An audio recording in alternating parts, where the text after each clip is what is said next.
Hello, everybody. Hey, welcome to another edition of the Mo Show Live. I'm Morris Lilienthal. Hey, if you're a music fan, I have got a real treat for you today. Our guest today is country music singer Chris Hennessee. Chris is a singer, songwriter, lives in the Nashville area, and is a longtime band member of Jamie Johnson's band.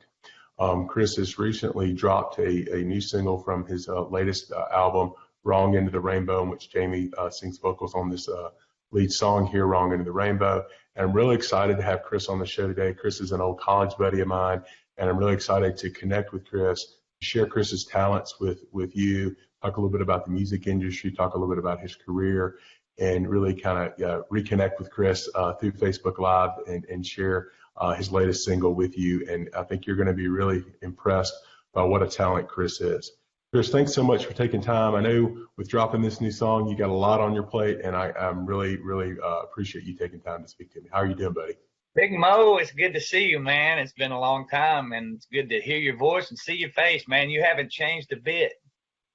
Well, I hope that's a good thing. And but man, I am so tickled. It's surreal because I really do. I followed your career for the last years now, and I'll sit around at the house or working out or and we'll stream your music. And I'm going to talk to you about streaming in a minute. But I'll listen to your songs. I'm like, this is a buddy of mine. How in the heck I have a good buddy of mine that is like, got all these great songs, is playing with a great artist like Jamie Johnson. So, man, I am so excited to speak to you today and to share your talents with our audience. It's great to be here, man. It's funny, you used the correct terminology in that there's a new single that was dropped on Friday, and it's called Wrong End of the Rainbow, and it's Jamie and I singing together on it. And it just hit me as I heard you say dropped, which is the right thing to say, is that in the music business, that one word can mean two completely, totally different things, because you can drop a single or you can be dropped from your label. Yeah. The one and not the other. That's right. We want to be dropping songs, not drop from labels. Yeah, that's right. Well, hey, folks, if you're watching live, please give Chris a shout out if you got a question for Chris about any of his songs in the music industry or his career, or if you want to know anything, or if you're watching from somewhere you want to say hello to Chris, please in the comments below. I'll be watching the Facebook Live feed here, and we'll give you guys a shout out if you're commenting or questioning. And we've already got one from Chris, from Eric Etchison, from Coach X, from Maryville College. What's up? I'll hit you with that one in a minute. Okay. But what I'd like to do is just kind of tell us, when I hear documentaries, or I hear people talk about music, a lot of people that are really talented, they always talk about their passion for music and where their background came from. Where does your passion for music come from? What's kind of your background in of loving music growing up? So when I was young, the first live music that I heard was in church. We'd go to church on Sunday, and the church that I grew up in was very small. There may have been 25 or 30 people there on a given Sunday, but man, the music was huge. It was a big deal. And when I was a kid growing up, there was, that was back when and there still are, but there were a lot of quartets, like gospel quartets, and my grandmother was part of one of those. So there was always a lot of music going on around, and she played piano, so there was a lot of that. And then when I, like most people, I listened to all kind of music as a child, but boy, when I got into my teenage years, I really got hit by the, like, Southern rock, like Leonard Skinner, Allman Brothers, Marshall Tucker, and Charlie Daniels. And that coincided with the first time that I bought a guitar. So when you first get your guitar, whatever music you're turned on to at the time, that's what really sets in on you, So I started learning all that Southern rock stuff and learning about songwriting. Started writing songs in high school with a little band that I was in, my high school buddies. And then when I was at Maryville with you, I was writing pretty heavy, and I didn't know anything about writing. Just I knew how I heard songs, and I thought I would try to emulate what I heard, and write my own songs. And it wasn't until I got to Nashville that I realized that songwriting is a for real art form, and I learned 95% of what I know about songwriting just from that point on, Yeah.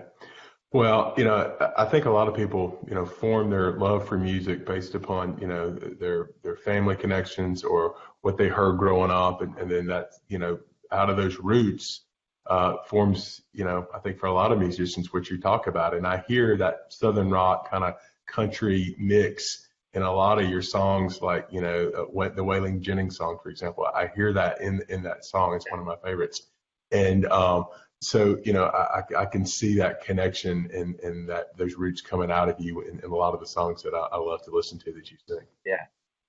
Um, so you get through college and then, talk about, did you move to Nashville then? And did you know when you got out that that's what you wanted to try to do, was to try to break into the industry? And then when was it that you kind of figured out, hey, I may have something here and enough here that I think I can actually make a living at it? Let me first answer the I may have something here, and that moment has not happened yet. And when it does, I'll let you know when I may have something here. But it's the music business, man. You're always struggling and trying to figure out a foothold in it, But back to the original question, I finished up Maryville, and I had an opportunity to go teach. I had a secondary ed degree in history, and a local high school back where I'm from had a position that was open, and I got a call literally the day that I had my truck packed to move to Nashville. And now that was just on a whim, like I'm going to move to Nashville just because, Right. Paul Duke, our old buddy that played football at Maryville, was living in Nashville, and I had a mattress, and I had pretty much that was it, a guitar and a mattress. And I drove after I waited a couple days and tried to decide what to do about the teaching job. And it occurred to me that if I do the teaching job, which would be great, it'd be a great profession, and that's what I went to school to do. I knew there was a real good chance I would never go to Nashville, but if I went to Nashville and I got my feet wet and figured it out, there was always a chance I could go back and work, Right. So I gave myself 5 years, and that was 20 years ago in August. So, so I loaded that truck up, man, and headed to Nashville. And I lived in Kyle's 1-bedroom apartment, and I stayed in the dining room on my mattress for like 2 years. And but that's pretty much how that got started, I think there's a song there. I got my pickup truck, my guitar, and my mattress, and I'm heading to Nashville. And it rained on the way, so I had a wet mattress when I got there. Well, I know, one of the things I'm sure you're proud of is being able to be a part of Jamie's band and all the success that Jamie's had. How did that come about, Chris? Well, so how long do we have? So in 2000, and Jamie is fond of telling this story, but around 2000, 2001, I was playing down on Broadway in Nashville, like the honky tonks, like Tootsie's and Roberts and so on and so forth. And Jamie had just moved to town, and he would go down there and hang out and listen to music, and he would go ask if he could set in with guys. And a lot of guys wouldn't let him set in, but I always wanted him to set in because he's obviously an amazing singer. So it was my pleasure for him to do that. So many years passed, he got his deal. He had In Color, and he had been on the road doing really well, and I was still writing songs in Nashville. And a friend of ours named Jared Neiman, who's had a lot of success in country music, had a song, Lover Lover was the name of his song, and it was #1. So he had a #1 party, and this was in 2010, I think, maybe 11. And so I went to the #1 party, just to support Jared, and Jamie was there, and I hadn't seen Jamie in years. And he said, you ought to come open some shows for us. And I said, all right, man, I'd love to. Just holler at me. He said, I don't do much hollering anymore. All right, well, we figured it out. So I started opening the shows for him. And then one thing led to another. I would sit in and play harmonica. And then he said, hey, why don't you just join the band? And next thing you know, I'm in the band, and we're traveling all over the place playing. So he basically just returned the very small favor I did for him and turned it into a astronomical favor for me and gave me what I do. He's actually the label that I put my record out on. It's his label, so it's like, I guess he's my record label also. So yeah, that's that story. Well, that's so cool that it's somebody that you connected with, that you had a connection with when, he was just trying to break into the business, just like you were trying to break into the business, and you built I guess a true friendship and bond, and that, lasted even though there was a gap in time when y'all saw each other, similar to our bond, and that when we connected for the first time on video earlier today to get ready, it's like I'm talking to an old buddy and seeing you, and that's I'm sure there was some similar things here, so that is really cool. We've got Daniel Beckman, a mutual friend of ours, says hello. Corey Griffin says hello. Oh, man. And so great to have all those guys tuning in. And Daniel's paying attention. I haven't talked to him, but we're actually living in his old hometown now. My kids are going to the same schools that he went to. So awesome. Yeah. For everybody just joining us, hey, this is More Slowly and Thong. You're watching the Mo Show Live, and my guest today is country music singer Chris Hennessee. We're talking a little bit about Chris's music career. We're going to talk a little bit about the music industry and about his latest single that just dropped, Wrong End of the Rainbow. Chris, talk a little bit about songwriting. You mentioned that you kind of in college and afterwards you were just kind of doing songwriting, but it wasn't until you kind of got to Nashville that you kind of figured out really more how it went and how to do it and how to be more, I guess, successful with it. But how does that go? I mean, I write briefs for a living as a lawyer, but I've got a subject matter, I've got research, there's kind of a format for doing it. I mean, what is your inspiration and kind of what's the methodology behind doing it?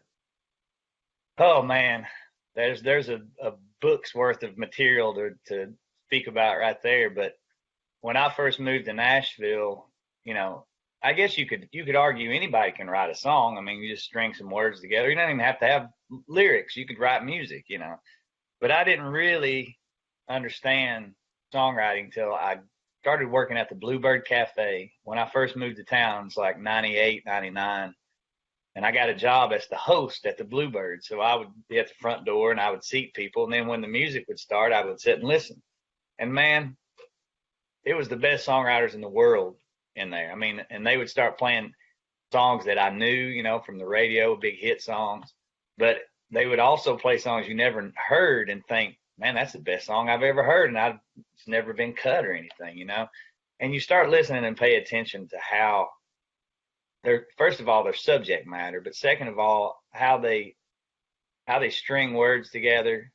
And, you can keep it completely simple or you can go really deep, I'll never forget one night I was working in there and the guy that wrote The Dance was in there and he started playing The Dance. And I was like, I've never, I've heard it 1,000 times with Garth singing it, but with the guy sitting there with his guitar playing it and singing it, I really focused in on it. And it was like, man, that's pretty serious stuff right there. So I learned a lot just by observing, but the most you learn is by co-writing. So one thing I didn't do until I got to Nashville was co-write with other writers. So you get in a room together, and you just stare at each other and go, all right, we got to come up with something. What are we going to come up with? And it can be obviously anything, but you learn so much from these other people and hopefully they learn from you too. But I got to write with some people who had written some classic songs, really pick their brain and find out, what makes them tick. And so that long story short, or long story medium long, that's pretty much where my songwriting influences came from. But a lot of it too has to do with listening, the stuff you listen to, what you grow up listening to. Yeah. I mean, Hank Jr. and Waylon and all that stuff, Willie Nelson, man, that stuff still comes out in my music today, Yeah. Hey, real quick, I want to say hello to Tom Lemieux, a friend of mine watching. I want to say hello to Vance Kirby, Mark Welch. You remember those names? I do, absolutely. Yeah, man. We appreciate you guys all tuning in, and we've got a couple of questions, and we'll get to those in a minute, everybody. But do you find yourself? I mean, are you walking around somewhere or at the house or out somewhere, and all of a sudden a light bulb goes off, and do you just grab a pen or a notebook paper and start writing something? Do you get a riff or something? Do you get inspiration by things you either see or moments that happen in your life? Okay, so I was driving. This is just an example.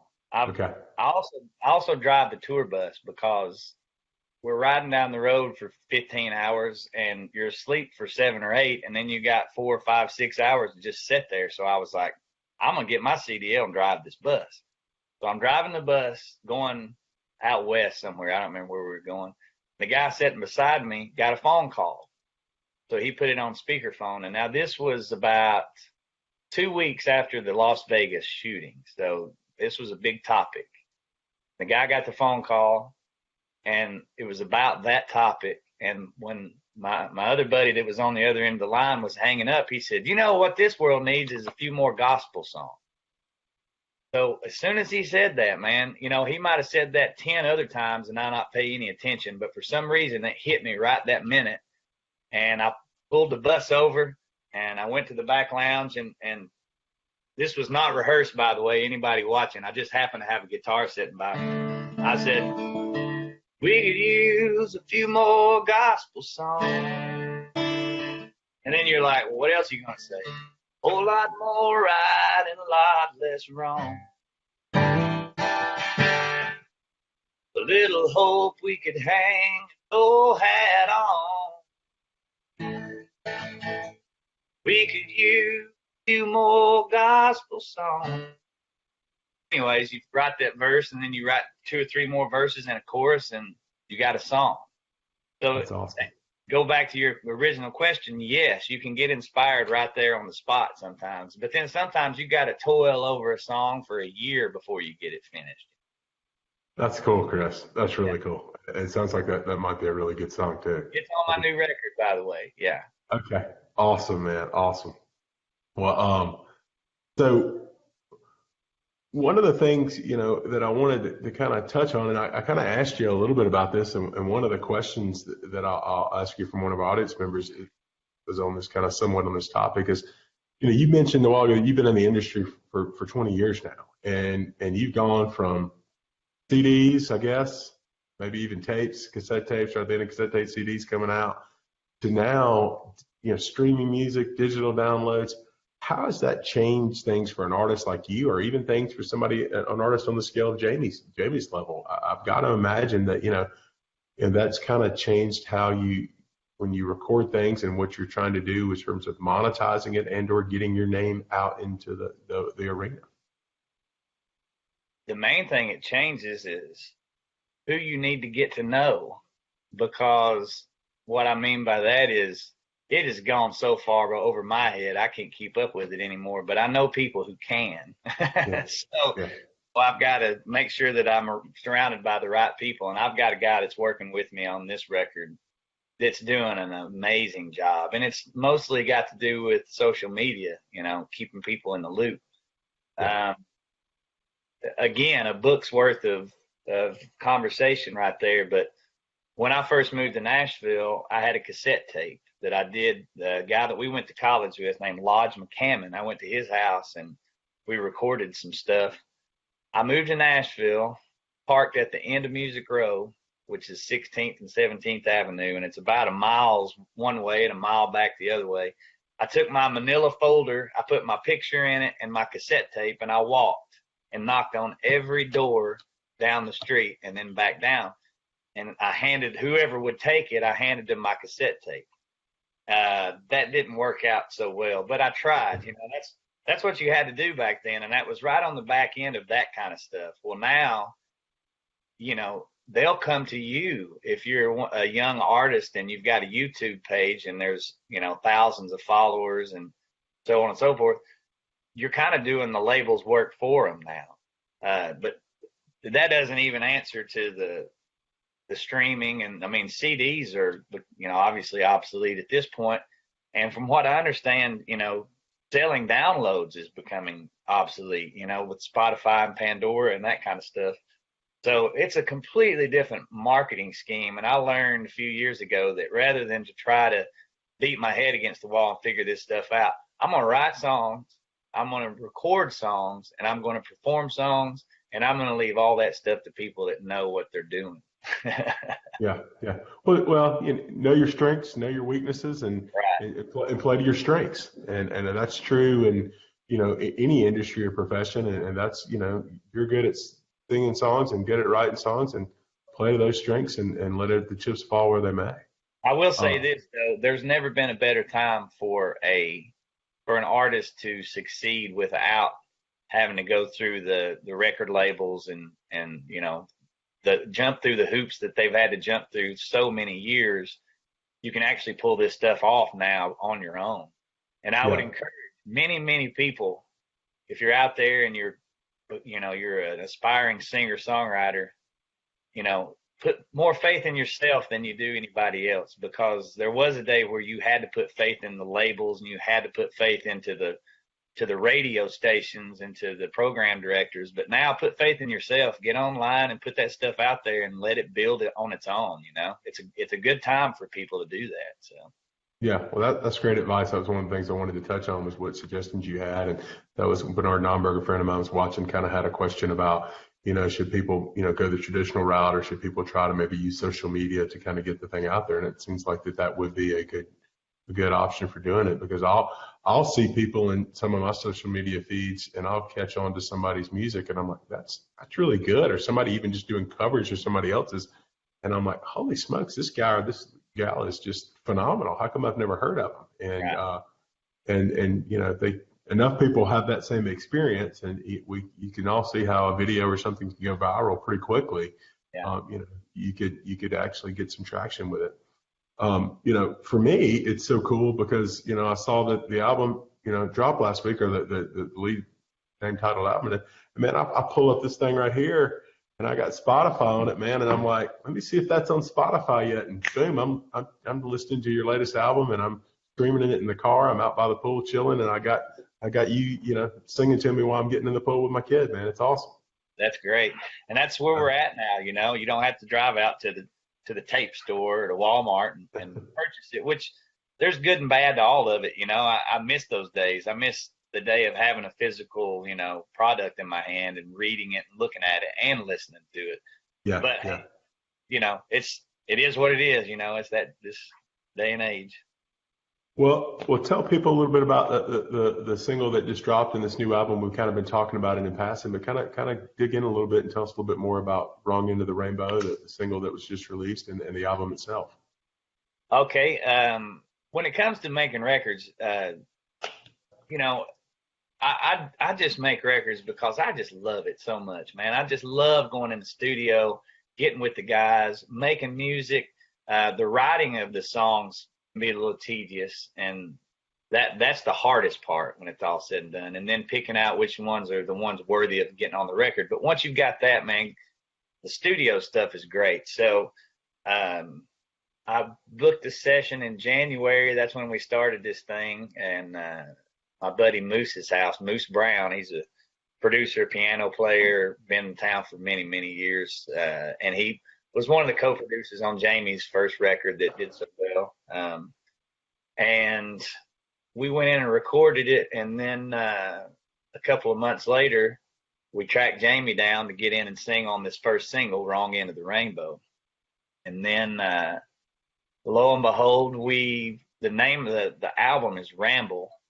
Okay. That's the album title. And we got Alison Krauss to sing on it too and play fiddle on the title track on it.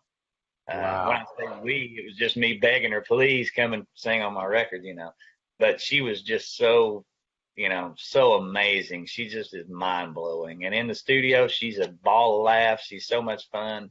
And she nails it too, As soon as she starts singing, just everybody in the studio just melts, So we got her on it, and then I got a couple of other of my buddies, Ricky Young, Joel King, and they're in a band called the Wild Feathers. If you guys aren't familiar with the Wild Feathers, go check them out. They're an amazing band. They're singing on a track with me. So we finished it up, and I literally went and got the physical copies of it Monday of this week, and then we will drop the whole album June 22nd. But you can go get the single now anywhere, wherever you download music or buy music. But the album will be out June 22nd, and we're going to do the next single June the 8th.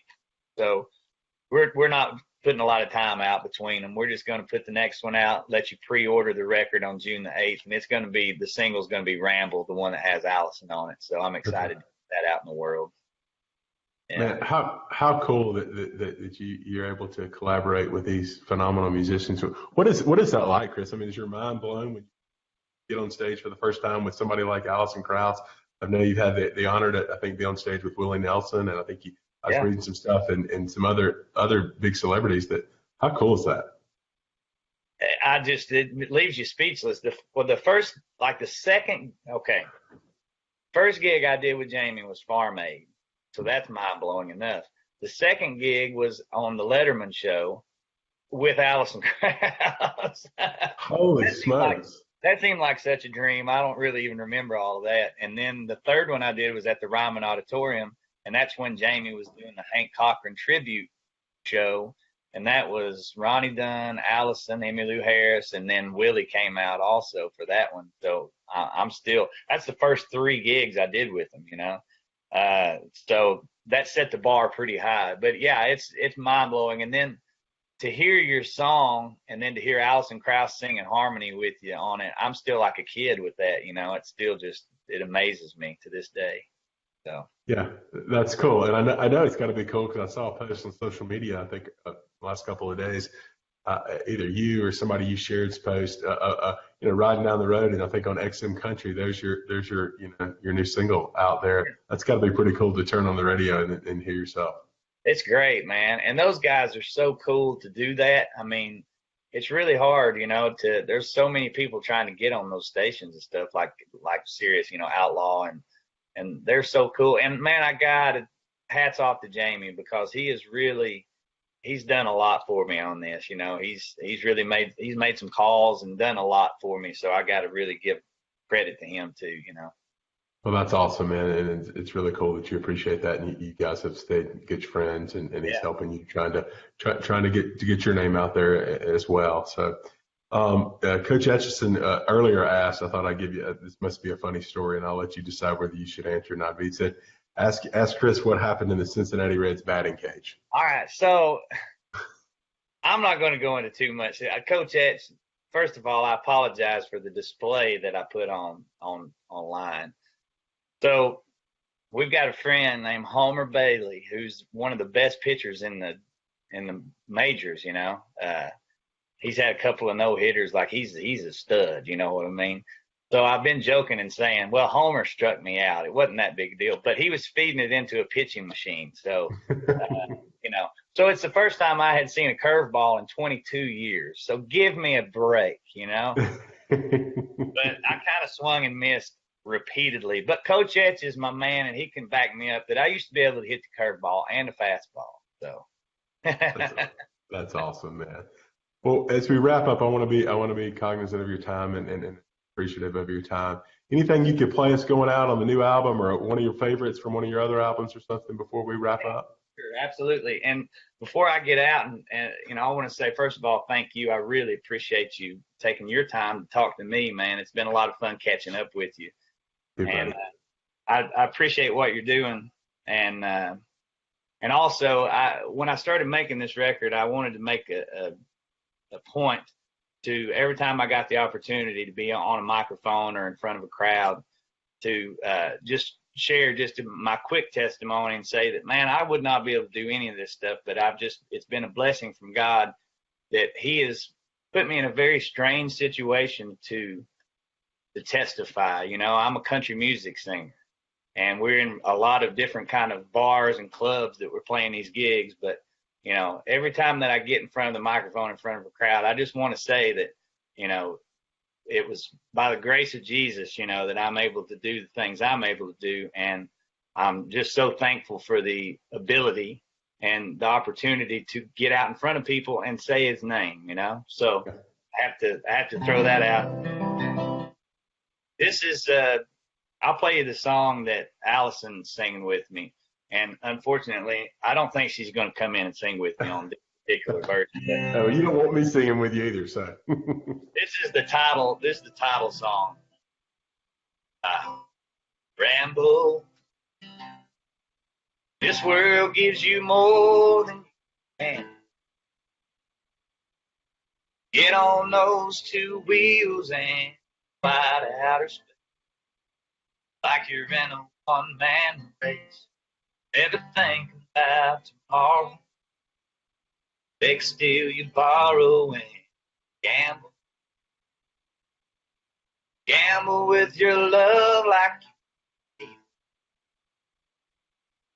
When it's said and done, you'll be thrown out on. Taking off the coat. No one to keep you warm.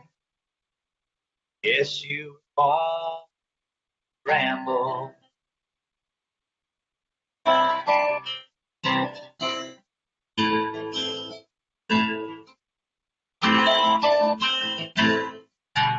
Freedom.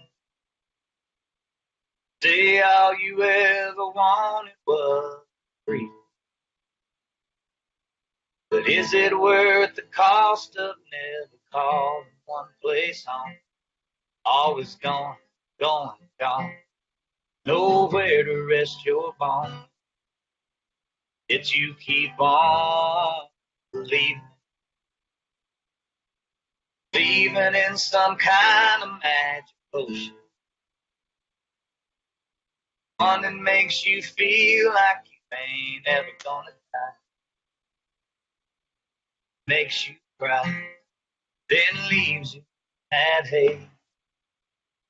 Yes, you will always ramble.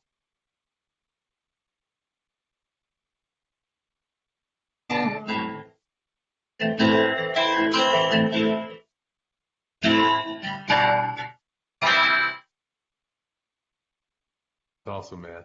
Right on, man. Well, hey, Lee Simmons, our old friend Lee Simmons, has just joined us. Gave you a big thumbs up there on Facebook. Big Lee. Hey guys, if you're watching this this Mo Show live with Morris Linthal, I'm here with my friend, country music singer Chris Hennessee. Chris is a singer-songwriter out of Nashville and has just dropped his first single from the new album Ramble. The song is entitled Wrong Into the Rainbow, and the next track, and I think you said that June 8th, the next track Ramble that you just got through singing for us will drop with Allison Krauss also singing vocals with Chris. But if you enjoy Chris's music, please check him out. It really helped Chris. We'd like to help to get some exposure out for this album and this latest single that's out right now. Please share and like this video and tell people to check it out. Chris, as I looked before we got started, it looks like you're lined up perfect on social media. The easy way to get you on Facebook, Twitter, and Instagram is just Chris Hennessee, right? That's right. Just put my name in and you'll be able to track it down. Hennessey like Tennessee. And and I'll put at the end of the show, Chris, I'll go back in the comments, everybody. I'll put a link to your website where you can get all your tour dates and more information, merchandise, and things of that nature. And then I'll also put the information for your social media handle so people can check you out and do. And looking real quick, looks like you've got a gig coming up on May the 25th at the Country Music Hall of Fame there in Nashville, on the 26th in College Station, Texas. So for all you Aggies out there, check Chris out when he comes out that way. On May the 27th, you've got Riverfest with Jamie Johnson in Little Rock, and then the Pabst Theater, which sounds intriguing in and of itself, in Milwaukee, Wisconsin. Chris, man, I am so tickled to get to talk to you, and I'm really tickled about this new album, and I will keep supporting and keep listening. I wish you good luck with everything, and thanks so much, man. Thanks, Mo. Appreciate it, buddy. Good catching up to you. You too, buddy. Thanks, everybody. Please like and share the show so we can get the word out for Chris. Thanks, everybody.